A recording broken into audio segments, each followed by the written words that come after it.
என்றாலே அன்பின் உருவம், இறைவன் நமக்கு தந்த மனித தெய்வம். என்னை சுமந்த தாயும் நீ, எனக்குள் ஓடும் உதிரமும் நீ, வாழும் காலம் வரையில் நான் உன் நினைவில் வாழும் இன்னொரு தாய். இன்று என்னுடன் நீ இருந்தால் இருவிழி போலே காத்திருப்பேன், என் இருவிழி போலே காத்திருப்பேன். திரு வைத்தியநாதன் திருமதி சாரதாம்பாள் தம்பதியருக்கு இரண்டாவதாக பிறந்த மகள்தான் என் அம்மா திருமதி பார்வதி ராமநாதன். என் தாத்தா திரு வைத்தியநாதன் எங்க அம்மாவுக்கு ஒரு பாட்டு வாத்தியாரை அமர்த்தி முறைப்படி கர்நாடக சங்கீதம் கத்துக்க வச்சார். பாட்டுன்னா எங்க அம்மாவுக்கு கொள்ள ஆர்வம். இயற்கையாவே எங்க அம்மாவோட குரல் இனிமையா இருக்கும். எங்க அம்மா திருமதி பார்வதி ராமநாதன் இவ்வுலகை விட்டு மறையறதுக்கு சில வருஷங்களுக்கு முன்னால பாடின பாடல் இது. நீங்களும் கேளுங்க.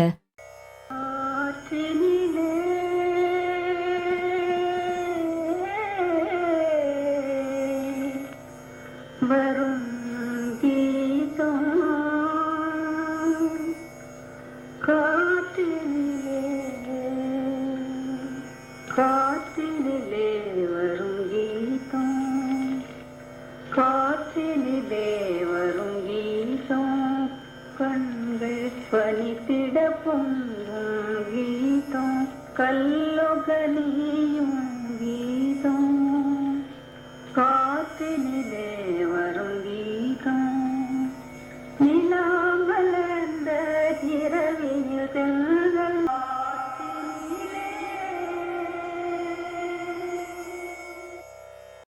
எங்க அம்மா ஆல் இண்டியா ரேடியோவின் சென்னை வானொலி நிலையத்தில் பணிபுரிந்து வந்தபோது பல நாடகங்களில் விதவிதமான பாத்திரங்களில் நடித்து குமரி முதல் வயது முதிர்ந்த கேரக்டர் வரை குரலை பாத்திரத்திற்கு ஏற்றவாறு மாற்றி திறமையாக நடித்து உலகெங்கும் பல ரசிகர்களை பெற்றிருந்தார். ஒரு ரசிகர் மன்றமே அவங்களுக்காக ஏங்கியவர் அளவுக்கு புகழ்பெற்று விளங்கினார் எங்க அம்மா. எங்க அம்மா ரொம்ப எளிமையானவங்க. அவங்கள பத்தி ஜெயஸ்ரீ பிக்சர்ஸ் நிறுவனத்தின் டைரக்டர் மறைந்த டாக்டர் திரு எஸ்.வி. ரமணன் அவர்கள் கூறுவதை கேளுங்கள். எல்லாருக்கும் வணக்கம். நான் எஸ்.வி. ரமணன் பேசுகிறேன். திருமதி பார்வதி ராமநாதன் அவர்களை பற்றி சில வார்த்தைகள் சொல்ல விரும்புகிறேன். பல ட்ராமாக்கள் நடிச்சிருக்காங்க, ப்ரொடியூஸ் பண்ணியிருக்காங்க, அந்த ட்ராமாக்களை டைரக்ட் பண்ணியிருக்காங்க. நான் சின்மயா மிஷனுக்காக ஒரு கம்பராமாயணம்ங்கிற ஒரு லைட் அண்ட் சவுண்ட் ப்ரோக்ராம் பண்ணோம். அதில் அவங்களுடைய வாய்ஸை நிறைய யூஸ் பண்ணேன். நான் தான் அதை டைரக்ட் பண்ணேன்.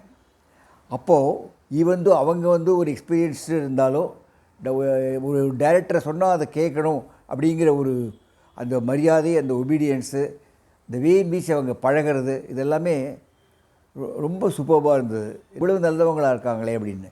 சாதாரணமாக கொஞ்சம் புகழ் வந்தவங்க கொஞ்சம் கர்வமாக இருப்பாங்க. ஆனால் அந்த மாதிரி இல்லாமல் அவ்வளவு சிம்பிளாக இருந்தாங்க அவங்க. கணவர் டைரக்டர் ராமநாதன் அவர்களும் மிக நல்ல மனிதர். அவர் எவ்வளவோ சாதனைகள் பண்ணியிருந்தாலும் அவர் மிக சாமானிய மனிதர் போன்று பழகுவார் எல்லார்ட்டையும். அப்படி ஒரு குடும்பத்தோடு எனக்கு பழக்கம் ஏற்பட்டது நான் மிகவும் பெருமையாக நினைக்கிறேன். நன்றி, வணக்கம், வாழ்க வளமுடன்.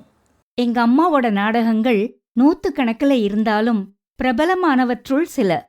எழுத்தாளர் திருமதி ராஜம் கிருஷ்ணன் அவர்கள் எழுதி எங்க அம்மா தயாரிச்சு 1972ல் வானொலியில் ஒலிபரப்பான ஈக்கள் என்ற சமூக நாடகம். நேயர்களின் விருப்பத்திற்காக இந்த நாடகம் பல முறை மறு ஒலிபரப்பு செய்யப்பட்டது. யயாதி என்ற வானொலி நாடகத்தில் எங்க அம்மா தேவயானி என்ற கேரக்டரிலும் நடிகர் திலகம் திருமதி சாவித்ரி கணேசன் அவர்கள் சர்மிஷ்டையாகவும் நடித்திருந்தனர். தியாக தீபம் என்ற நாடகத்திலேயும் எங்க அம்மா திருமதி பார்வதி ராமநாதன் நடிகையர் திலகம் திருமதி சாவித்ரி கணேசன் மற்றும் திரு ஜெமினி கணேசன் ஆகியோருடன் நடித்திருந்தார்.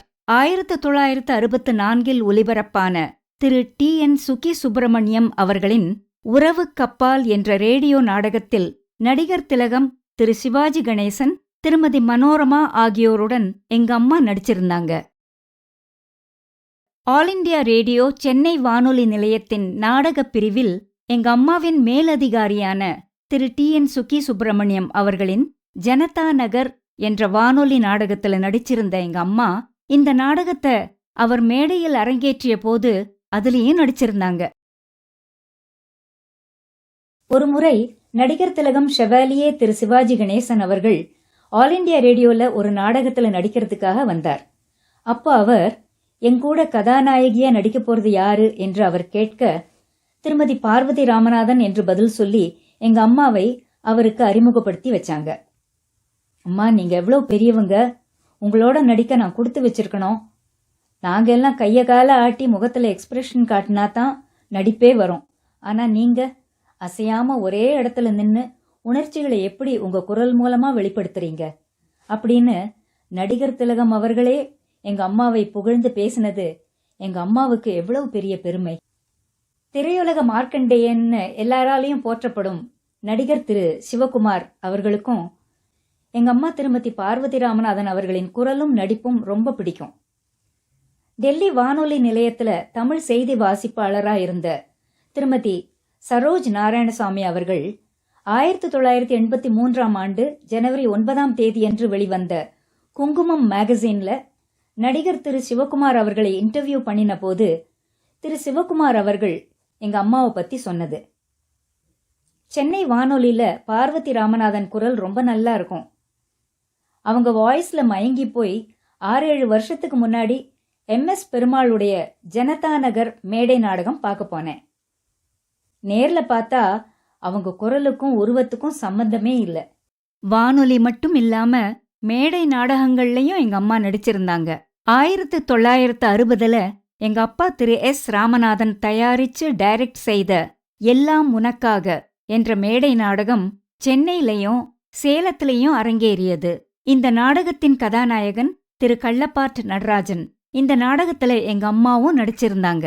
திரு மெரீனா அவர்கள் எழுதி திரு பூர்ணம் விஸ்வநாதன் அவர்களோட இயக்கத்துல பூர்ணம் நியூ தியேட்டர் வழங்கிய தனி குடுத்தனம் என்ற மேடை நாடகத்துல அத்திம்பேர் பாலுங்கிற கதாபாத்திரத்துல நடிச்ச திரு பூர்ணம் விஸ்வநாதன் அவர்களோட மாமியார் ஜானகியாக எங்க அம்மா திருமதி பார்வதி ராமநாதன் நடிச்சிருந்தாங்க.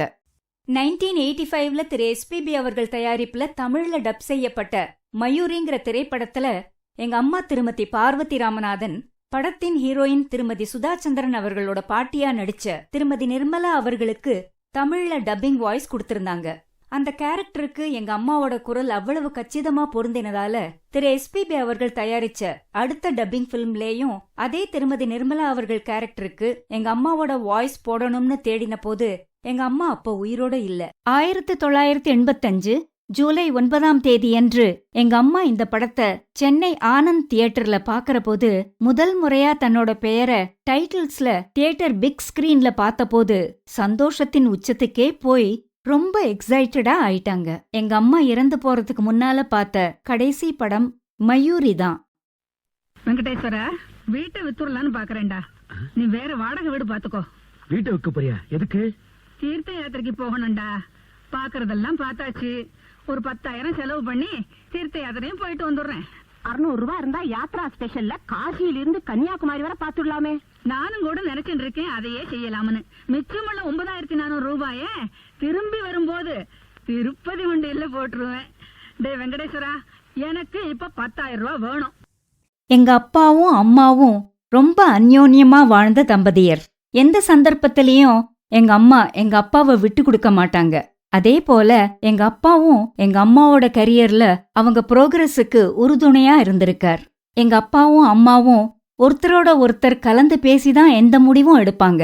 அவங்களோட 40 வருட தாம்பத்திய வாழ்க்கையில அவங்களுக்கு இடையில எந்தவித ஒளிவு மறைவும் இல்லாம வாழ்ந்தாங்க. எங்க அம்மா இறந்தப்புறம் அவங்களோட வாழ்ந்த அந்த 40 ஆண்டு கால சந்தோஷமான வாழ்க்கையை பத்தி தன்னோட எழுத்துக்கள் மூலமா வெளிப்படுத்தியுள்ளார் எங்க அப்பா திரு S ராமநாதன் அவர்கள்.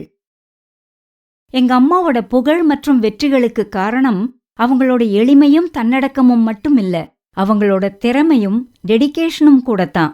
தாயிற் சிறந்த கோயிலும் இல்லை, தந்தை சொல்மிக்க மந்திரமில்லை. திரு S ராமநாதன் திருமதி பார்வதி ராமநாதன் அவர்களுக்கு மகளா பிறந்ததுக்கு முதல்ல நான் கடவுளுக்கு நன்றியை தெரிவிச்சுக்கிறேன்.